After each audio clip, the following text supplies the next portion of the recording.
Hello my cute little green flags, कैसे हो तुम सब। Welcome back to my channel girls talk. मैं हूँ स्नेहा और आज हम क्लास 10 के बोर्ड एग्जाम्स का बहुत ही इम्पॉर्टेंट टॉपिक डिस्कस करने वाले हैं, जो कि बोर्ड एग्जाम का सबसे स्कोरिंग टॉपिक है, एनालिटिकल पैराग्राफ राइटिंग। यार देखो, मुझे बहुत अच्छे से पता है कि बहुत सारे बच्चों को ये बहुत ही ज़्यादा कंफ्यूजन रहती है कि डेटा दे दिया है, चार्ट दे दिया है, बार ग्राफ दे दिया है, अब इसे देख कर हम क्या पैराग्राफ लिखेंगे, क्या फॉर्मेट फॉलो करेंगे, कुछ समझ नहीं आ रहा लिखना कैसे है। सो डोंट वरी, तुम लोगों को ये नहीं समझ में आता होगा कि इसका प्रॉपर एनालिसिस कैसे करना है, और अगर प्रॉपर एनालिसिस नहीं कर पाओगे तो तुम उसको रिटन में कैसे लिख पाओगे। So just take a chill pill honey, don't worry, I am there for you.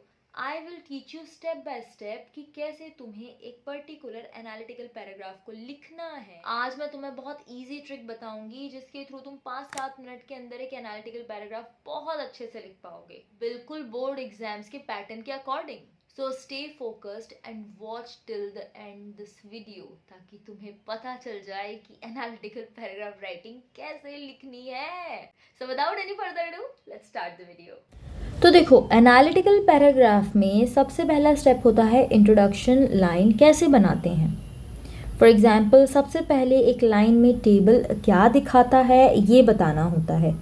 इस केस में टॉपिक ऑनलाइन एक्टिविटीज़ का है, डिफरेंट एज ग्रुप का है। For example, the table shows online activities for 4 different age group. तो चार तरीके के जो है ग्रुप को दिया गया है, ठीक है।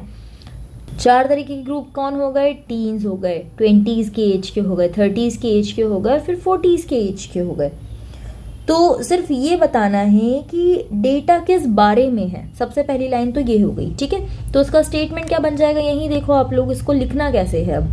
तो पहली लाइन ही हो गई, क्या इन्फॉर्मेशन दे रही है कि the table presents information about online activities among 4 age group. अभी हमने देख लिया कि 4 एज ग्रुप के लोगों के बारे में, उनकी एक्टिविटी के बारे में बात हो रही है। अब सेकेंड स्टेप क्या है भाई? सेकेंड स्टेप के बारे में बोला जा रहा है कि अब एक जनरल आइडिया देना होता है, कौन ग्रुप एंटरटेनमेंट पसंद करता है और कौन इंफॉर्मेशन और शॉपिंग यूज करता है, ठीक है। तो यहाँ देख लो, सेकेंड लाइन में देखो, teens people in there 20s, 30s and 40s। Second line में सबसे पहले हमने क्या बता दिया कि भाई जो टीन है, फिर 20 की एज के हैं, 30 की एज के हैं, देन 40 की एज के हैं। अब यहाँ पे नेक्स्ट लाइन क्या होती है? It shows that teenagers are most active in downloads. तो डाउनलोड का कितना हो गया? 85%। And online games 88। ऑनलाइन का क्या हो गया भाई? 88% हो गया, ठीक है। यहाँ देखो, ठीक है। उसके बाद क्या बता रहा है? Indicating there strong interest in entertainment. तो भाई टीनेजर्स क्या कर रहे हैं यहाँ पे? सबसे ज़्यादा डाउनलोड्स कर रहे हैं और ऑनलाइन गेमिंग को प्रेफरेंस दे रहे हैं। अब हाउएवर, मतलब हाउएवर का मीनिंग क्या होता है? फिर भी। They show no interest in searching for products.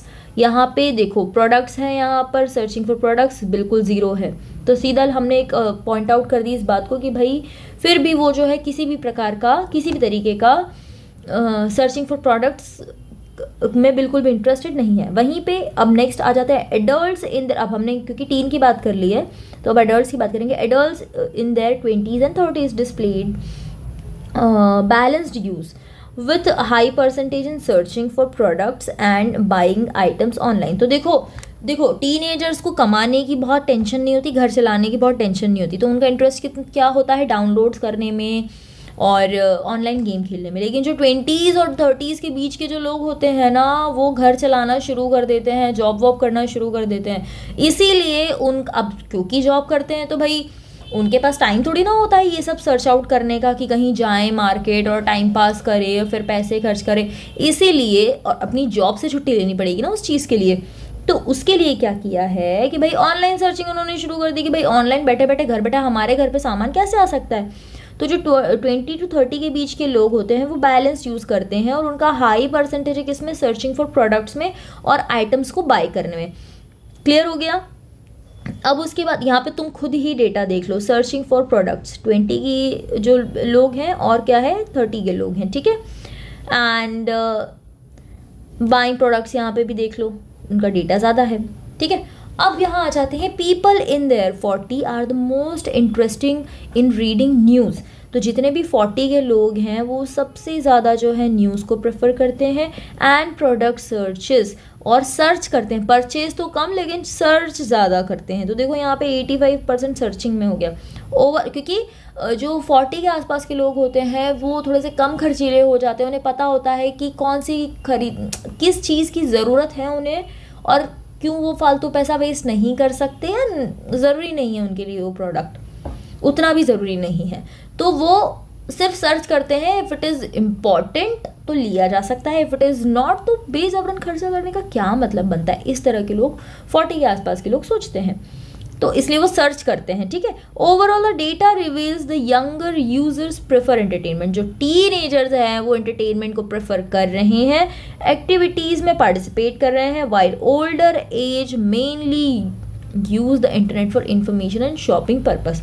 तो जो एल्डर लोग हैं, जो अबव 20, 30 एंड 40 है, वो किस चीज़ में अपना जो इंटरनेट है इन्वेस्ट कर रहे हैं, वो इंटरनेट के थ्रू इंफॉर्मेशन और शॉपिंग पर्पस से इंटरनेट को यूज़ कर रहे हैं।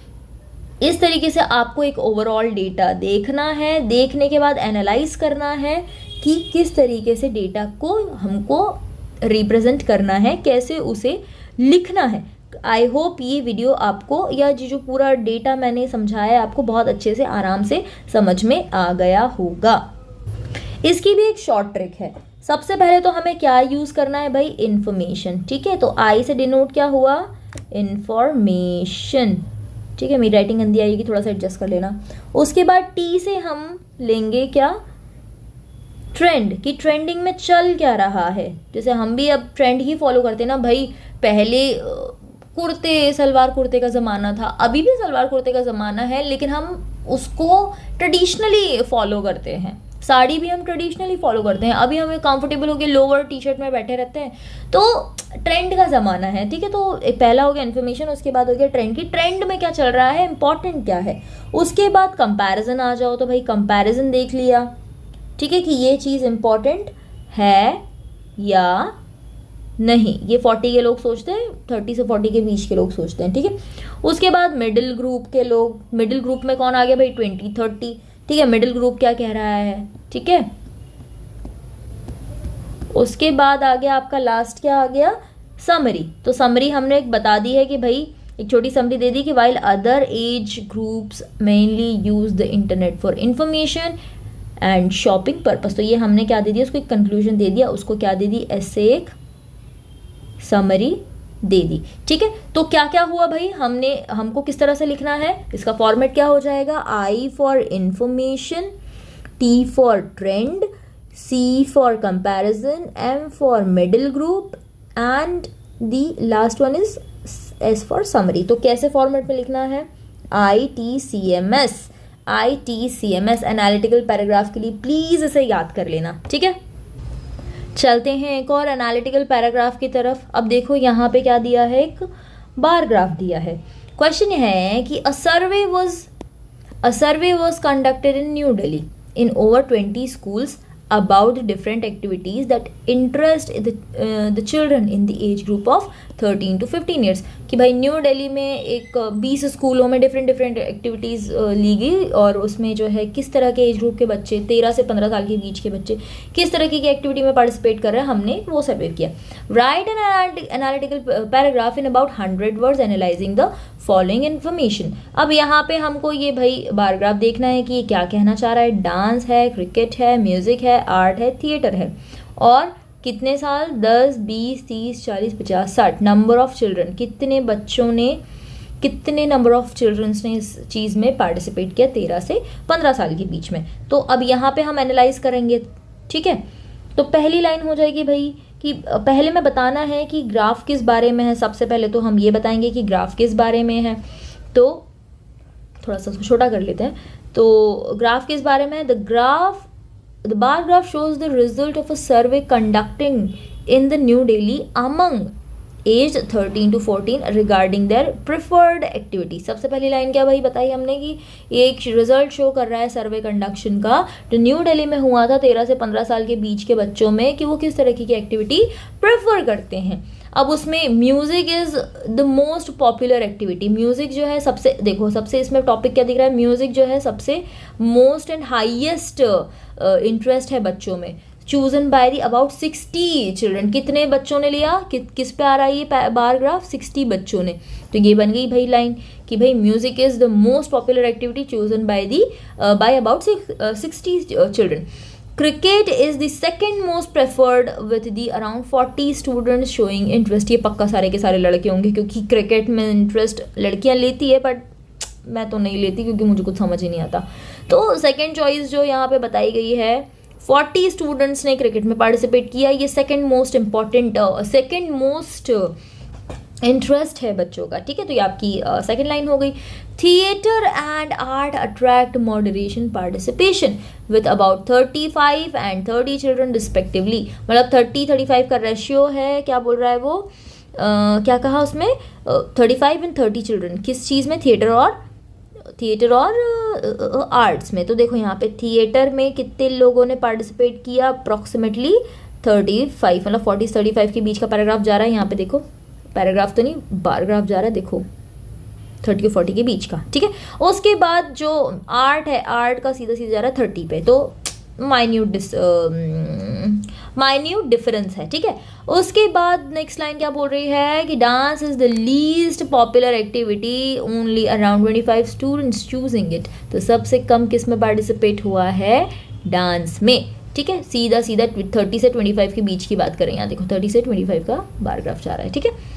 अब यहाँ पे ओवरऑल, अब यहाँ पे लास्ट लाइन है, overall the survey indicates that creative and entertainment based activities especially music are more popular among children। सबसे ज़्यादा जो entertaining और creative activity है वो है music, जो कि इन बच्चों में बहुत ज़्यादा popular है, ठीक है। compared to physical और performing art like dance, मतलब as compared to physical कुछ दूसरी एक्टिविटी लाइक डांस और दूसरे आर्ट फॉर्म्स और आर्ट परफॉर्मिंग्स। तो इस तरीके से सिंपल सा एक पैराग्राफ 100 वर्ड्स में नहीं बना सकते क्या? इतना सिंपल सा, बहुत सिंपल है, तुम खुद ही एनालाइज कर पा रहे हो कि इतना सिंपल था, मैं इतना नहीं कर पाया। तो सिंपल है, डोंट वरी, पेपर बहुत अच्छा जाएगा तुम लोगों का। I wish you so much blessings to you कि पेपर तुम लोगों का बहुत अच्छा जाएगा। बस इसको एक बार अच्छे से देख कर चले जाना।